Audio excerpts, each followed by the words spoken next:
In the quiet valley, there lived a man people rarely took seriously. They didn't laugh at him because he was cruel or strange. They laughed because he seemed useless. While everyone around him rushed through life as if something terrible was chasing them, he moved with an unusual calm. When others argued loudly, he simply listened. When people tried to fight the world, he seemed to let the world pass through him without resistance.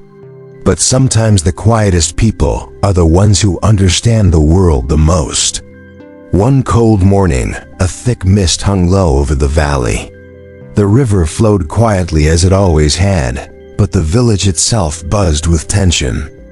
Silk banners fluttered in the gray air. Their horses wore polished saddles. Behind them rolled a carriage of dark lacquered wood that reflected the cloudy sky like a mirror. Inside that carriage sat Lord Yan. He wasn't a bandit or a warrior.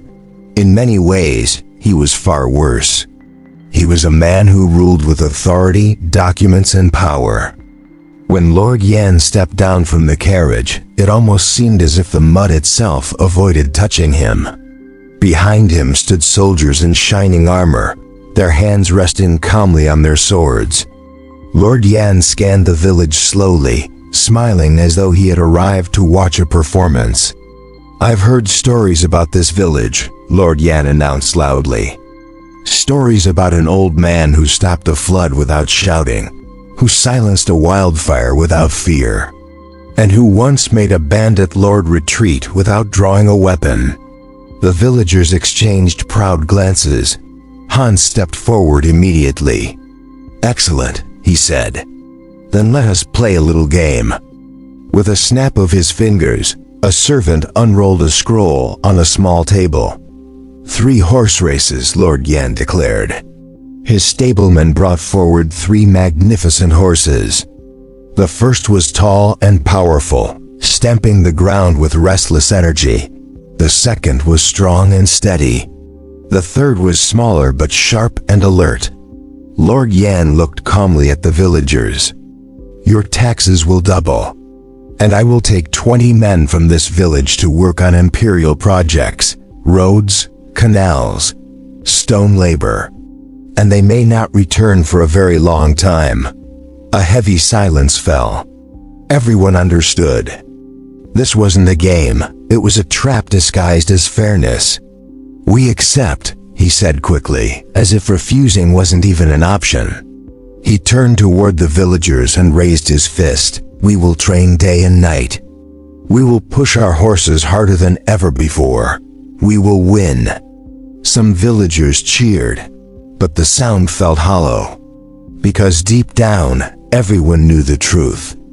Their horses were good for farmers, but compared to Lord Yan's horses, they had no chance. He loved victories where the opponent exhausted themselves before the contest even began. That night, cold fog rolled down from the mountains and settled over the valley. Wei went searching for Shen. Of course, he found him by the river. Shen wasn't training anyone. A single leaf spun slowly in the current before drifting away. Wei finally spoke. "Uncle Shen, we have no choice." Shen dipped his fingers into the river and watched the water slide off them. "The horses are not the problem," Shen said calmly. Wei frowned. "What do you mean?" Shen picked up a stick and drew 3 lines in the damp sand. He pointed to the stones. "His second horse beats ours, and even his weakest horse defeats our weakest.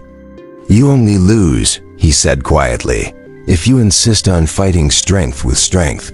Wei stared. "But that's how races work." Shen moved the stones slowly. "You want us to lose on purpose?" Shen continued.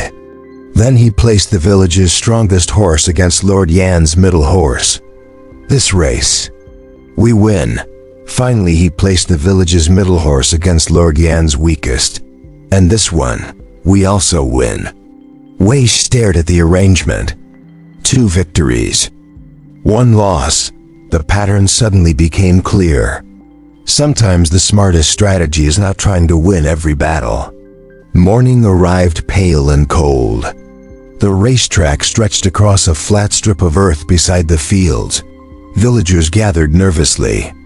Lord Yan sat comfortably beneath a canopy, sipping tea as if watching entertainment. Then the first race began.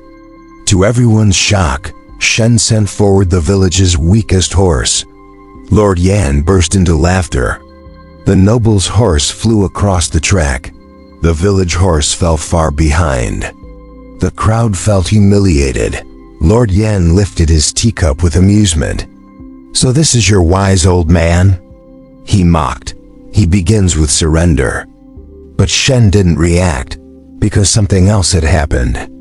Lord Yan had relaxed. His caution had turned into contempt, and contempt makes people careless. The second race began. This time, the village's strongest horse ran against Lord Yan's middle horse.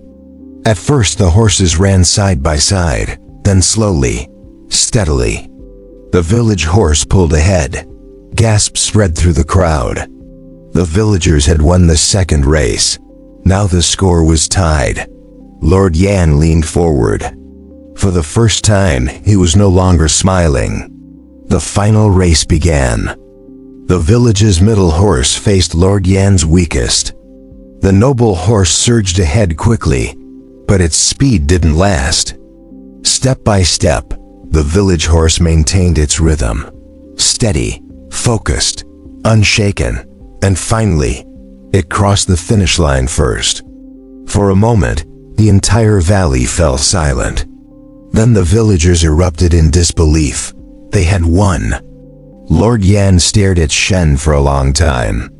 "You're clever," he said quietly. Then he laughed once, mounted his horse, and left the valley with his soldiers. When the dust settled, Wei turned to Shen. "We lost on purpose," he said softly. "And that's how we won." Shen looked toward the river flowing quietly in the distance. "Most people fight the strongest thing they can see," he said, "and they call it courage." He paused. But real courage isn't always pushing harder.